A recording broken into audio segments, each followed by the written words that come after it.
अस्सलाम वालेकुम dear students नن چې کوم زموږ د کلاس ټاپک ته هغه موږ سره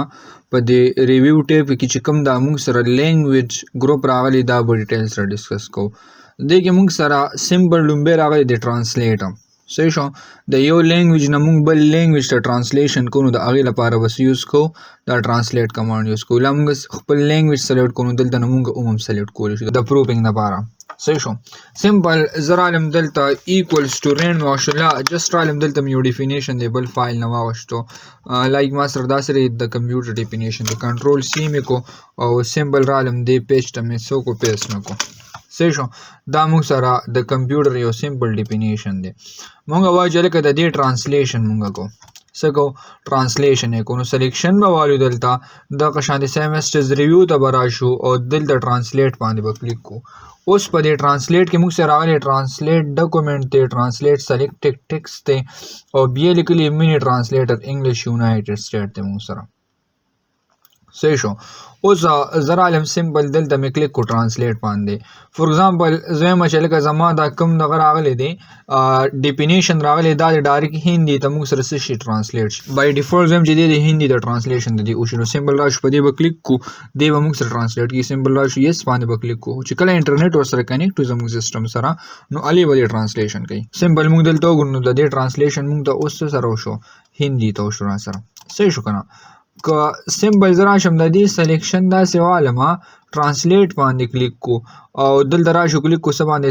ټرانسلیټ سلیکټ ټیکسټ باندې مطلب دا دی چې دا کم ټیکسټ سلیکټ شوی د دې ټرانسلیشن زه کوم نو سلیکشن به والو دلته ټرانسلیټ ته به راشو سمپل په دې به کلیک کو راشو یس باندې کلیک کو نو دلته نه اوس موږ سره دې کېږي ټرانسلیټ کېږي به را سره فور ایگزامپل موږ هلته هندي اخیستی و که نه همدلته سیمسټرز هندي. اوس که زه یم چې لکه دا لینګویج زه چینج کوم څه چینج کوم ولا لینګویج ولا زه چینج کوم نو که موږ راشو دلته لایک زه رالم دا مې دلته کلیک کو او سمپل رالم دا هندي چې کومه راغلی دا مې دلته څه کو اردو ته کنورټ کو. زه وایم چې دا ډیفینیشن دی موږ ته سمپل څه شي اردو ته دی کنورټ شي نو سمپل راوشو اردو باندې به کلیک کو صحیح ده. اوس دلته موږ وګورئ نو دا اردو ته موږ سره دا کنورټ شو ته ورې کمپیوټر الکترونیک آله ہے دا سیزونه ورته راغلل. اوس که دا یو ډیفینیشن زه دلته انزرټ کول غواړم نو که سمپل راشو د انزرټ باندې کلیک کو یو کاپي دی بل را سره راغلی د انزرټ راغلی سمپل راشو انزرټ باندې به کلیک کوئ نو دا یو ډیفینیشن موږ سره سمپل دلته راغلو صحیح ده که نه. خو دا به ترو انټرنیټ کېږي موږ سره ها دغه شانتې که څه مینی ټرانسلیشن موږ الو نو سمپل رابشو په دې به کلیک کوئ جسټ یو ورډ دی نو دې به موږ له دا ټرانسلیټ کړي را سره د یو ورډ دپاره موږ یوز کوو ها صحیح شو که نه هغې لپاره به بیا موږ کوم کمانډ یوز کوو دا یو کمانډ به یوز کوو د مینی ورډ دپاره صحیح ده. بیا نیکسټ موږ وګورو دلته راغلی دی لینګویج څه راغلی دی لینګویج دی فور ایگزامپل زه یم چې لکه د میسابس کې زه یو لینګویج انزرټ کول غواړم نو سمپل راشو لینګویج باندې به کلیک کو سیټ پرووینګ لینګویج باندې به کلیک کو چې کوم یو لینګویج موږ الو یې نو دلته بس کېږي موږ سره هغه لینګویج به سلیکټ کېږي صحیح شو که نه دا موږ سره لینګویج کې راغلی ها.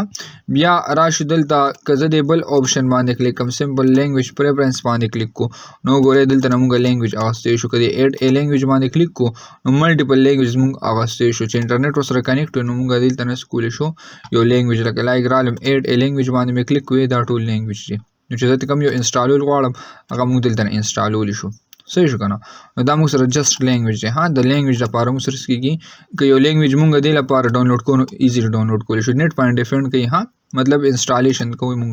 نو دلته نه موږ کولی شو صحیح ده. نو دا به موږ سره څو لینګویج ګروپ را سره سم به کې وي ټرانسلیټ هم به کې وي او لینګویج هم به کې وي. انشاءالله په نیکسټ کلاس کې بیا موږ دا نیکسټ کمنټس ګروپ چې راغلی دا به ډسکس کوو. والسلام.